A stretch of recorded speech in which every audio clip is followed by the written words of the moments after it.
आप सभी भाई बहनों का आध्यात्मिक ज्ञानात्मक चैनल की ब्रेकिंग आध्यात्मिक न्यूज ज्ञान कक्षा में एक बार फिर स्वागत है।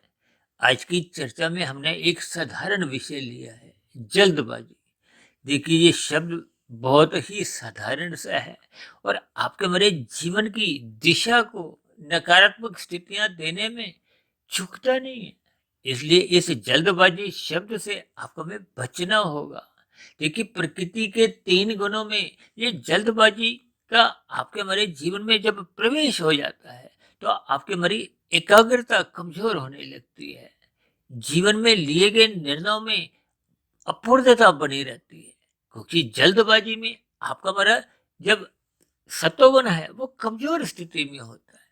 रजोगुण में देखिए क्रियाएं होती हैं, और जल्दबाजी में हम क्रियाएं, काम जो भी कहो, अपने जीवन की रोजमर्रा की स्थितियों में जब जब आपके हमारे जीवन में ये जल्दबाजी शब्द अपनी एक विशेष प्रधान स्थिति में बना रहता है, तो निश्चित रूप से आपके हमारे दिनचर्या के जितने भी कार्य हैं वो पूर्ण रूप से संपन्न हो नहीं पाते।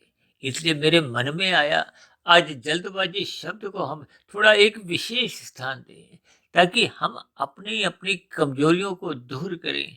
क्योंकि जब तक मनुष्य का देखिए ये रजोगुण सत्वगुण की लगाम से ज्ञान पूर्वक नियंत्रण में नहीं रहता, तब तक ये जल्दबाजी या राजसी स्थितियां अक्सर मनुष्य के जीवन में कब कितनी बुराइयां लाती हैं, ये बुराइयों का अभिप्राय तमोगुण में गिराती है। अब अक्सर आप सड़कों पे भी जितने भी देखिए, ये जो दुर्घटनाएं होती हैं ये जल्दबाजी के कारण ही होती हैं। जल्दबाजी के कारण ही ये जो रोड रेज की सड़कों पे कुछ अनायास ही कुछ स्थितियां देखने को मिलती हैं, ये भी जल्दबाजी के कारण ही होती है। जल्दबाजी के कारण ही कभी-कभी हम दूसरों के प्रति एक विशेष निर्णय ले लेते हैं, अपनी राय बना लेते हैं, जबकि स्वयं के दोषों के प्रति हम जल्दबाजी में किसी भी प्रकार का विचार नहीं करते, मंथन नहीं करते।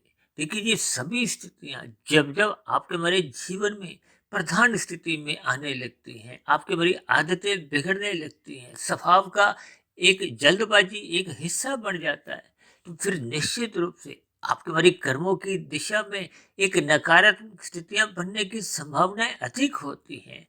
आपका हमारा मिला हुआ जीवन फिर सफलता की ऊंचाइयों को छू नहीं पाता।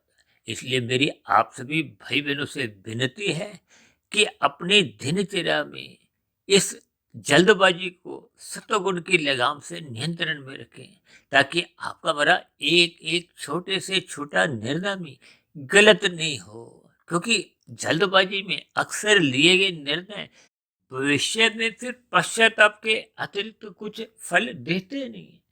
इन सभी स्थितियों पर आपको हमें चिंतन करना होगा और अपने मिले हुए जीवन में सात्विक स्थिति मजबूत करते हुए इस जल्दबाजी से बचना होगा, ताकि हमारा आपका जीवन एक व्यवस्थित हो, संतुलित हो, ताकि हम सभी भाई बहन अपने मिले हुए जीवन के उद्देश्य को पा सके।